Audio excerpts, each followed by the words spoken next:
Hello everyone, welcome back to our channel. आज का topic है हमारा रिवोल्ट ऑफ 1857। ये टॉपिक जो है which is recommended by someone in comments, that's why today I am choosing this topic. But I want to confess something which is I saw in news. मैंने कुछ time पहले ही news में देखा कि Tirupati temple जो है आंध्र प्रदेश का बहुत ज़्यादा न्यूज़ में है। क्यों न्यूज़ में है? सबसे पहले जो तिरुपति टेम्पल है वो आंध्र प्रदेश में है और वहाँ पे वेंकटेश्वर भगवान की पूजा की जाती है। वहाँ पे जो प्रसाद मिलता है वो लड्डू मिलता है जो कि बहुत फेमस है। इवन उसको जीआई टैग भी मिला हुआ है।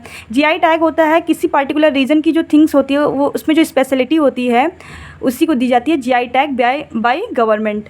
ठीक है, हमने इतना देखा। लेकिन हम लड्डू प्रसादम की बात कर रहे थे जिसमें जो कि घी से बनता है, लेकिन इन दिनों ये बात चल रहा है कि उसमें काऊ का मांस मिलाया गया है और ये न्यूज़ अभी कंट्रोवर्सी में ही चल रही है। But I want to connect this news to our topic जो कि हमारा रिवोल्ट ऑफ 1857 है। आपको पता ही होगा कि इमीडिएट कॉज क्या था कि इनफेल्ड राइफल पर ग्रीस्ड करते थे काऊ और पिग की फैट को। जब ये इंडियंस को पता चलता है तो उनकी गुस्सा जो थी, इतनी ज़्यादा असंतोष तो थे ही वो ब्रिटिशर्स से, तो इनका गुस्सा यहाँ पर एकदम फूट जाता है। अब ये इनका जो चरम सीमा था ना वो एकदम ख़त्म हो चुका था इसको जानने के बाद। ठीक है, इतना हमने जाना। तो मंगल पांडे जो थे बैरकपुर में थे और 34 इन्फेंट्री के मेंबर थे, स्पॉय थे। इनको जब ये पता चला तो इन्हीं गुस्सा आई इनको, तो ये तुरंत ही अटैक कर दिए थे, अपने सीनियर के ऊपर अटैक कर दिए थे। बट इनको आफ्टर सम टाइम अरेस्ट कर लिया गया। फिर इनकी डेथ हो गई थी 8 अप्रैल 1857 में। ठीक है, हमने इतना देखा। तो इसका इमीडिएट कॉज तो हमें पता चल गया, लेकिन इसके और भी कॉजेज़ थे। एक पॉलिटिकल कॉजेज़ है, इकोनॉमिक कॉजेज़ है, सोशल कॉजेज़ है, मिलिट्री कॉजेज़ है। पॉलिटिकल कॉजेज़ ये था कि जो रूलर्स थे, रॉयल फैमिलीज़ थे, वो तो डिसकॉन्टेंट थे ही, वो तो असंतोष थे ही भाई। लेकिन नॉर्मल पीपल भी उनसे परेशान हो गए थे, एकदम परेशान हो गए थे।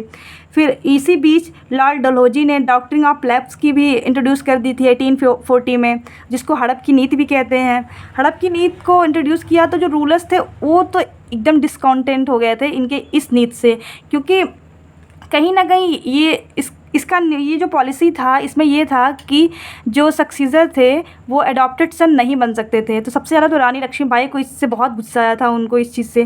ठीक है, हमने ये पॉलिटिकल कॉजेज़ देखा। तो ये इकोनॉमिक कॉजेज़ ये था कि इंडिया में इतना ज़्यादा मनी होने के बाद भी यहाँ पे कुछ नहीं बचा था। ये सारा ड्रेन करते जा रहे थे, हैवी टैक्स लगा रहे थे, डैमेज कर रहे थे इंडिया की जो मैन्युफैक्चर था। इवन जो इंडिया से एक्सपोर्ट होता था ब्रिटेन में उस पर टैरिफ लगा देते थे ताकि ब्रिटेन के जो पीपल्स है उसको ख़रीद ना पाएँ, और अपने इंपोर्ट को इन्होंने बढ़ा दिया था। इतना हमने देखा। इवन इन्होंने प्लांटेशन भी इंट्रोड्यूस कर दिया था 1833 में। 1833 में इन्होंने प्लांटेशन भी इंट्रोड्यूस कर दिया गया था। Indigo plantation in Bihar Bengal में इंट्रोड्यूस किया था, लगाया था। तो आगे चल के इंडिगो रिवोल्ट भी होता है। ठीक है, हमने इतना देखा। अब सोशल कॉजेज़ में ये था कि ये इंटरफेयर्स करने लगे थे प्रैक्टिसेस में, जैसे सती प्रैक्टिस हो गया और बाल विवाह हो गया, इन्फेंटिसाइज्ड हो गया। तो इन सब में भी ये इंटरफेयर करने लगे थे। तो इंडियंस को इसमें तो ये बिल्कुल बर्दाश्त नहीं कर सकते थे। भैया अब तुम यहाँ भी घुसने लगे, हमारे सोशल चीज़ें में भी घुसने लगे, हमारी चीज़ में घुसी रहे हो, यहाँ भी तुम आ गए। लेकिन यहाँ पे ये जो इन्होंने प्रैक्टिस को रुकने की कोशिश की ये कहीं ना कहीं सही ही था, लेकिन उस टाइम इंडियंस को ये बात समझ नहीं आ रही थी। तो इनका यहाँ पे भी गुस्सा था। क्रिश्चियनिटी भी कहीं ना कहीं थी, वेस्टर्न एजुकेशन भी था सोशल कॉजेज़ में, विडो रीमैरेज भी इन्होंने इंट्रोड्यूस किया था। ये हमारा सोशल कॉजेज़ हो गया।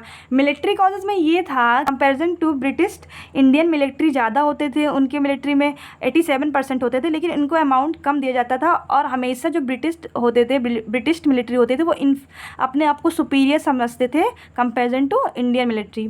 तो कहीं ना कहीं ये भी एक ग्रीवांसेस ही थी मिलिट्री की। और इसकी जो नेचर है रिवोल्ट की, मैंने आपको बताया है कि किसी ने इसको स्पॉय इम्यूनिटी कहा है। कौन कहा है? ब्रिटिश हिस्टोरियन ने कहा है। इंडियन हिस्टोरियन ने भी इसको इंडियन इम्यूनिटी और ग्रेट रिवेलियन भी कहा है। और for the first war of independence V D Savarkar ने इसे कहा है। हमने इसकी कॉजेज़ को देखा, लेकिन इस रिवोल्ट की स्टार्टिंग होती कहाँ से है? इस रिवोल्ट की स्टार्टिंग होती है मेरठ से। 10 मई 1857 में होती है मेरठ से। और इस पूरे रिवोल्ट को कौन लीड कर रहा था? बहादुर शाह जफर कर रहा था। बट रियल में कंट्रोल जो था वो एक्सरसाइज कर रहा था बख्त खान कर रहा था यहाँ पे। और ब्रिटिश के साइड से कौन था? निकोलसन थे, ब्रीड स्मिथ थे और कैम्बरलियन थे, इतने लोग थे। और फिर कुछ टाइम बाद इसको रिकैप्चर कर लिया गया था सितंबर 1857 में, और इनको अरेस्ट कर लिया गया था, रंगून भेज दिया था। रंगून कहाँ पे है? म्यांमार में है, और ये डाइड हो गए थे 1862 में। हमने इतना देखा। फिर पटना से कौन था? पीर अली थे। बिहार से कुंवर सिंह थे। कुंवर सिंह कौन थे? जमींदार थे। कहाँ के? जगदीशपुर के। झांसी से रानी लक्ष्मीबाई थी। और कानपुर से कौन थे? नाना साहब थे।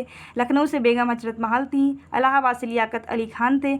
इतना हमने देखा, ये सब देखा। और फिर रानी लक्ष्मीबाई अफेक्टेड थी बहुत ज़्यादा लॉर्ड डलहौजी से, लेकिन भैया इन्होंने कह दिया था कि मैं तुम्हें नहीं देने वाली, क्योंकि इनकी हड़प की जो नीति थी ये इनके ऊपर लागू हो रही थी, क्योंकि इनके पास एडॉप्टेड सन था रानी लक्ष्मीबाई के पास।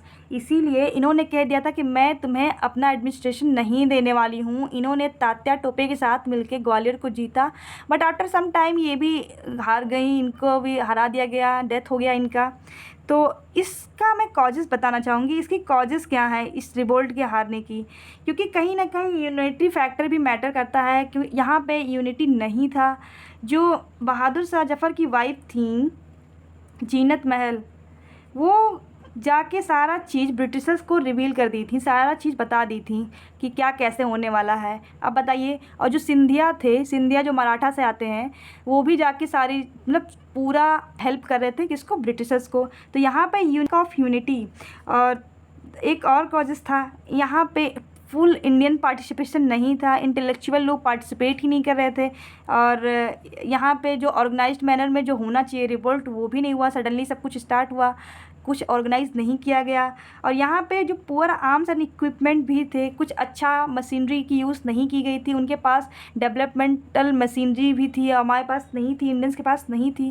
तो बहुत सी कॉजेज़ हैं, इस रीज़न है इस रिवोल्ट को हारने के लिए। आई होप आप समझ के होंगे। बस आज के लिए इतना ही, मिलते हैं नेक्स्ट वीडियो में, तब तक के लिए बने रहिए। Thank you.